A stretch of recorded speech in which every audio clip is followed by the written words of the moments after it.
Hi, everyone. I'm Nicole Huckabee of the Conversations with Nicole Show. My guest today is Jefferson Keith Langley, CEO and co founder of The Shepherd's Studios. Jefferson shares his incredible story of overcoming challenges in his youth to achieving success in Hollywood. Jefferson's journey is truly one of determination and resilience. At the age of 22, in fact, Jefferson made his first movie. Among his many achievements, Jefferson was named one of LA Weekly's top 10 entrepreneurs of 2023. I hope hearing Jefferson's journey will motivate you to pursue your dreams no matter the obstacles. Let's get started.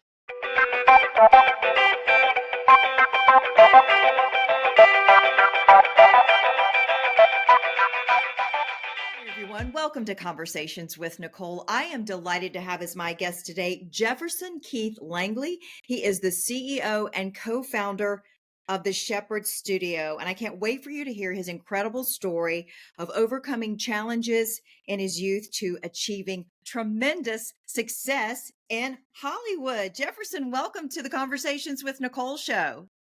Yeah, thank you. Thank you so much for having me. I appreciate it. I am so excited to have you as my guest and for you to share your story. So Mm. let's go back, talk a little bit about your upbringing and sort of where it led to where you are today. Yeah, I grew up in a small town in Texas at the time, right?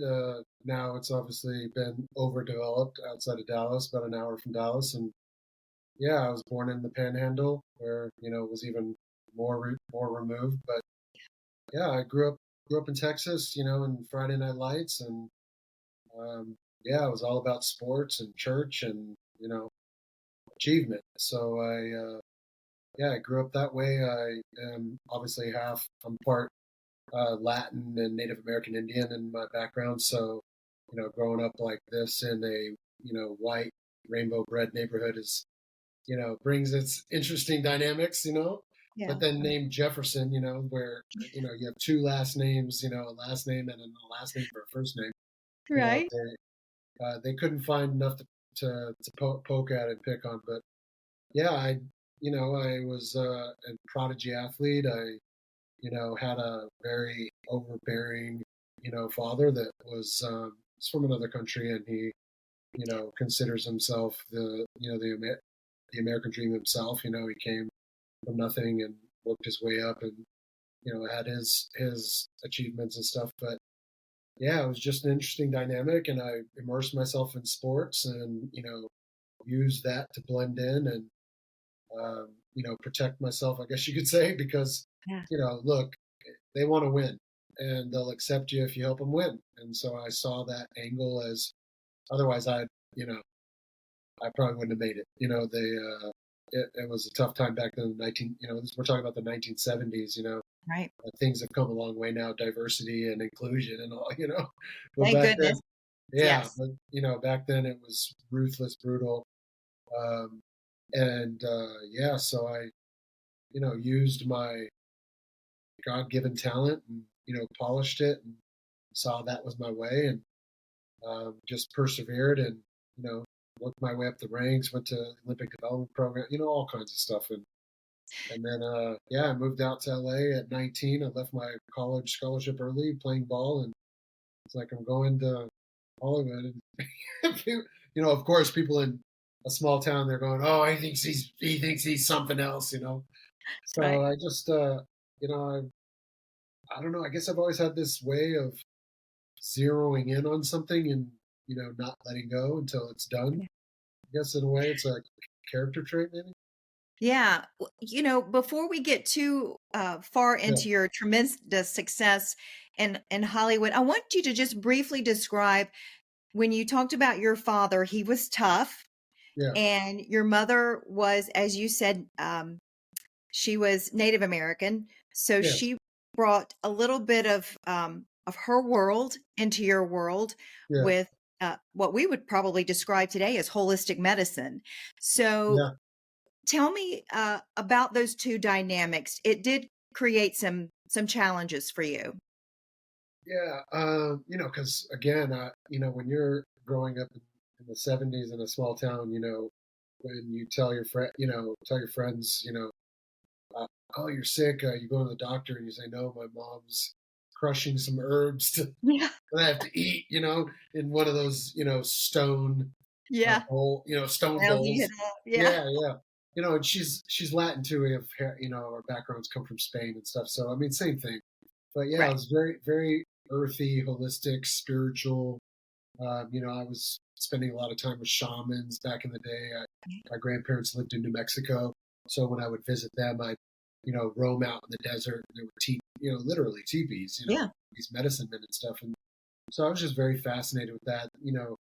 But then you cross that with the dynamic of optics is everything, and it all looks great on the surface, but back at home or underneath the behind the curtains, it's dark and twisted, and Yeah. you know um, constant measuring of your abilities and acumen, and pointing and poking.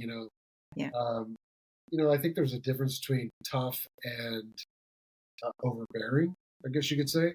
I mean, Yes. I get tough, it's like, come on, Sure. push it. But when you're winning tournaments and you're over, I mean, look, I was playing at 6 years old, I was playing with 12-year-olds, you know? And I don't think we've actually defined the sport. You call it football, the real football, but it's Yeah, yeah. soccer, correct? Yeah, correct. Well, I played, yeah, they call them triple threats. I played American football, I played, soccer, Yes. regular football, and I also played basketball. But I had to make a choice, once I was in high school because the scouts were asking like, what's he gonna Right. do? But yeah, so I would go from one training to the next. I was training 2 to 3 times a day, every Mhm. day. They call them two-a-days, Yeah. which you're from the South. I'm sure you understand what those Yeah. are. You know, Yes. but primarily, I ended up picking football, soccer, and yeah, I mean, it was, and that alone, I mean, you're growing up in a high school where every Friday night, you're playing American football, but on Saturdays I go and play the other Right. sport. And they'd call you, names and Mm. queer, and because you're running around in shorts, and when are you going to play a real man sport? All that kind of. I had one of the Right. football coaches, like grab me by the shirt and slam me up against the wall and say, when are you going to play a real man sport and shit like that. So, um, you know, I just, yeah, I think it was just an interesting dynamic, and Yeah. I just saw the art of it, and I was more of an artist by nature. My mother was very crafty, Yeah. so when I looked at soccer, football, I like, what a beautiful, and they call it the beautiful game, right? Yeah. Well, I just thought it was important for the audience to hear the Yeah, of challenges clearly so they would understand how w- course. incredible it is, the success that you have Mm, accomplished over the years. And really you took that talent, that determination, that drive, and you yeah, funneled it a different right. way. Talk about that. What happened next? Oh man, well, yeah, I was. It was an interesting, quick story. I was about 15, and I was walking through J.C. Penney, and a woman approached my mother and said, oh, hey, is he a model or whatever? And she goes, no. And anyway, long story short, she was a scout, and they were looking for Latin faces for J.C. Penney to be the face of J.C. Penney. And so I got put in this competition and ended up winning, and met all these famous designers in Washington D.C. It was crazy. And uh, an agent approached me, Kim Dawson, and was like, we want to represent you. So I started doing commercials and stuff, and so I thought, oh, my way out, Yeah, because at the I've been time, discovered. yeah, because at the time, going pro, there was no MLS. There was, it's like you got to go for it, and nobody's going to come to some small town in the middle of nowhere at the time. I mean, I cut my players reel from two VHS tapes, like Yeah. recording different games and stuff. The big VHS cameras. Yes. And yeah, so I just channeled it, and I called Kim, and I'm like, what if I go to LA? And she goes, oh, I'll open doors for you. So I just packed up my bags. I came out at 19. I didn't know a single person, and I just moved to LA. I mean, it was Well, bad. it's crazy when I hear that story Yeah, because everyone thinks they're just going to get discovered walking down the street or walking wherever, and then all of a sudden they're huge. That actually happened to you. You were discovered in a yeah, store. yeah, Uh, And then you make that move and you find tremendous success. So you're there at 19. Yeah. You decide this is your path. What Yeah. happens next? Oh man, it was interesting. I get connected to this crew of young kids that were, kind of budding stars, about a couple of them had big TV series on TV and stuff. And I just started hanging out with this kind of in crowd. But I was an assistant. I got production jobs and, working for free and shit. And, people were going, look, you got a future, you're going to do something. And I started working for Tarantino, a bunch of big names, David Fincher's company called Propaganda, all these the big companies that kind of Okay, but I soaking. just want to make sure my audience heard Quentin Tarantino. You were Yeah, working for him. yeah, Wow. I know. Yeah, what a guy. Yeah, incredible company. He was doing things that were just not being done, obviously, and his career speaks for itself. But, I Ahead of just his had, time, probably. 100%. Everyone at the company knew, and, if not many people got him, right? But I could kind of relate, and I, and, when you put it out there and you come from a good place, even, look, I'm not perfect and there's plenty of people who don't like me, but, you cut through the tape because people go, people think to themselves, this is the kind of guy you want to help, right? Or kind of kid, I was 19, Yeah. You and really so, were a kid. yeah, I was working hard, man. And, so a guy opened, at that company opened door and said, hey, do you want to, what's your plan? Where are you going? Oh, I want to be the boss. And just saying crazy Sky's the stuff. limit. Yeah. Yeah, 100%. Yeah. And he's going, okay, yeah, okay, you know what? Let me help you out. And you work hard. I see you busting your booty. And so they gave me an opportunity at Tarantino's company. They have this thing called a film vault where they have film stored that they don't use. And so I started shooting stuff and tapping into this crew of kids that I was hanging out with that were working as actors, right? They were in big shows that, stars, big commercials, Mountain Dew Kid and all this stuff. And I'm like, hey man, what if you're in my stuff, right? So because they were recognizable, the stuff I was doing was getting seen, right? But I wasn't doing that consciously. I was just going, look, they're working. They know what they're doing. If I shoot Makes it, sense. Just be in my movies, right? 100%. And of course we had that connection. I'm a very tribal guy, very kind of communal, I guess, by nature. And, I play team sports, right? So, of course, I had that bond with them. And they're like, yeah, man, anytime I'm not working, we can shoot stuff. And so I just started shooting stuff and, renting 35 millimeter cameras. I'd get them all to throw in money, then of course, Tarantino's company would give me the film and then I'd get deals to develop it. And I was really just hustling, You were an entrepreneur at such a young absolutely. age, just making it happen. Absolutely. So at 22, you make your first movie. Yeah. Yeah. It was called Random Acts of Violence. We did this really cool thing, I don't know where I got this kind of marketing attitude, it's like just selling, but did this really fancy thing, Random Acts of Violence. And this was before people were using that term. And it was more of a joke because you're talking about 94, 95. And we're going Random Acts of Violence, dude, it's a spin on Random Acts of Kindness, right? So I do this movie and put these kids in it. I raise the money. I shoot it, get into the festivals at Sundance. All kinds of stuff. And, I risked my whole life savings. I've been saving for years as an assistant to like one of these days I'm going to shoot a feature. And I did it and it just was like, boom. And yeah, it's almost like people just couldn't see me any other way. Right. Yeah. And almost like there's a great quote I heard that really stuck with me. Keep giving them you until it's you that they want. Oh, say that one more time. I love that. Yeah, keep giving them you until it's you that they want. I'm going to work on that. Yeah, it's never too late to try, right? My precocious nature from that spirituality and all that stuff is I'm going, well, then I need to figure out who you is. Right. Because if I'm going to do that all the time, right? Right. Yeah. That's great. Yeah. So I just kept pushing and going, this is me, this is me, this is me, I hate it, you suck, it's terrible, whatever, get out of here. you. I'm giving it to you. Yeah, in fact, I had one agent at a big agency that loved me, and he joked one time. He's like, "Bro, you're like a human zombie. You just don't quit." You just, or like the Energizer Bunny, you just Yeah. keep going, right? Oh yeah, I Yeah, mean, the nicknames, the Rottweiler, and all the stuff came out. sure. Yeah, but it was just it was perseverance, pursuing, but I think with a little bit more of understanding of that there's some kind of formulaic code to it. It's not just them; it's also Right. you. And you Hmm. kind of match them, right? Yeah. You influence them, but you also are changing you, and you're meeting. Yeah.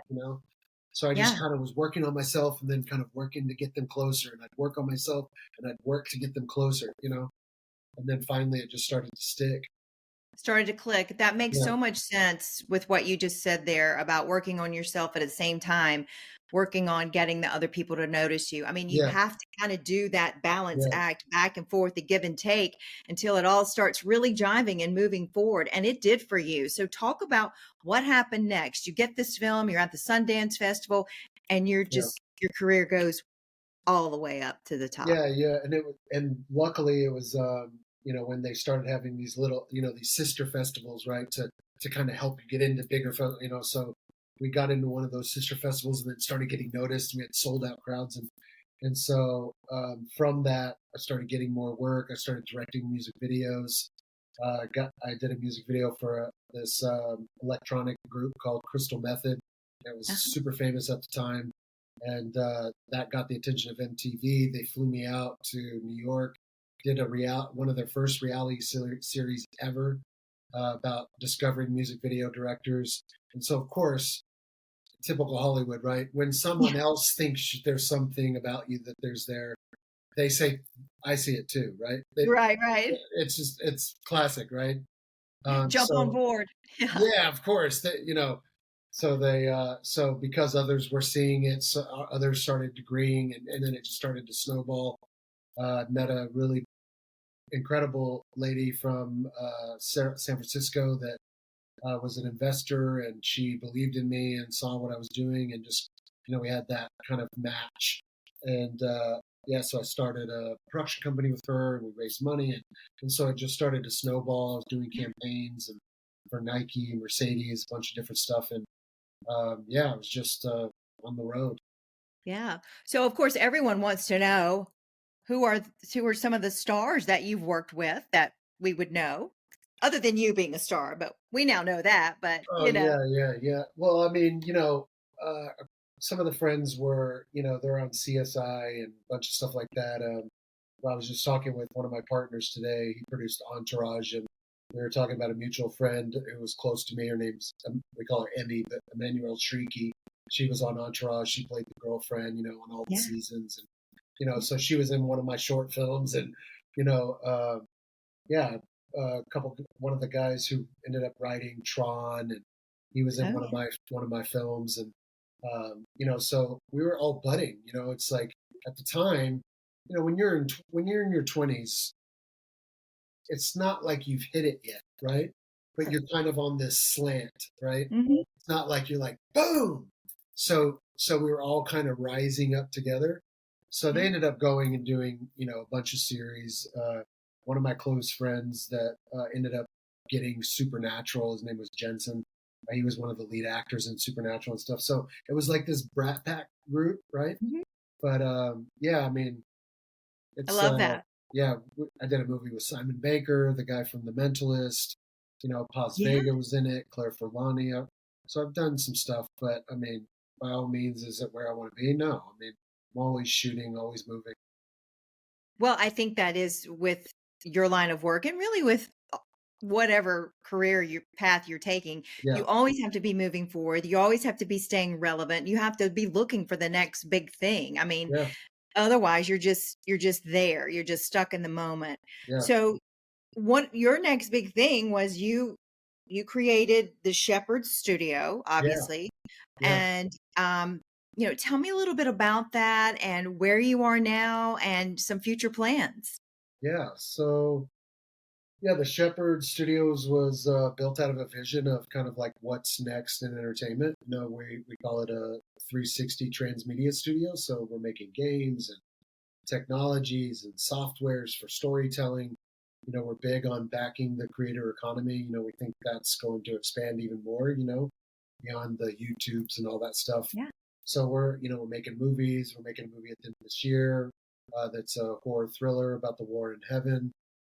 We have a conspiracy theory movie about nanotechnology and, some citizens that are poisoned and, going on these crazy sprees of murder. And, it's just thrillers and, but there's Yeah. games and there's, apps. And I mean, it's just, it's just a good group of really down to earth people that have done really cool things. And, I got a harebrained idea to like, what if we all did it together instead of you doing your own thing? Because, like You're I better said, together. 100%. So Yeah. band of brothers and sisters, and yeah, we're moving. I love that. Okay, so I have to ask, how did you come up with the name The Shepherd's Studio? Yeah, well, and we get a lot of that question, right? And people just Because it's recently, not your last name. It's not unless yeah, so thank I'm you, but asking yeah, you. yeah, Jefferson's movies, Yeah.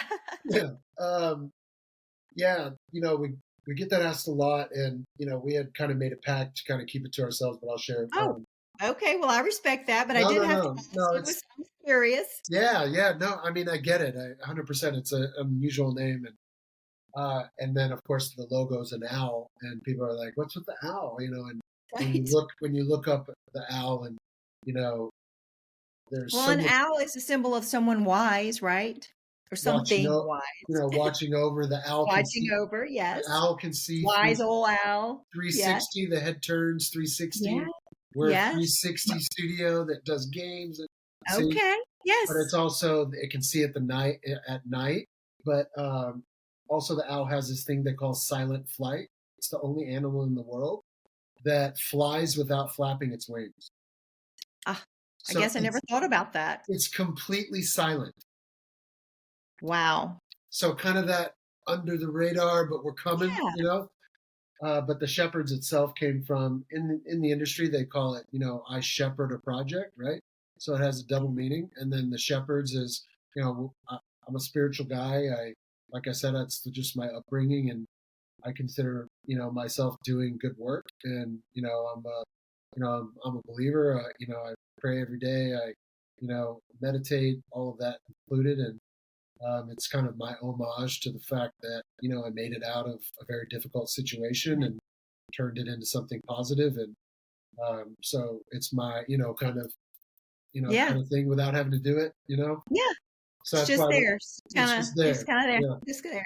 If you I know, love that. if Well, you know, thank you you for know. sharing that with me. Yeah. I'm glad you guys decided that you would share it because that's a great story. I love Yeah. all of that. I love Yeah. all of So that. people get it, and some people get it, some people don't. But if you know, you know, right?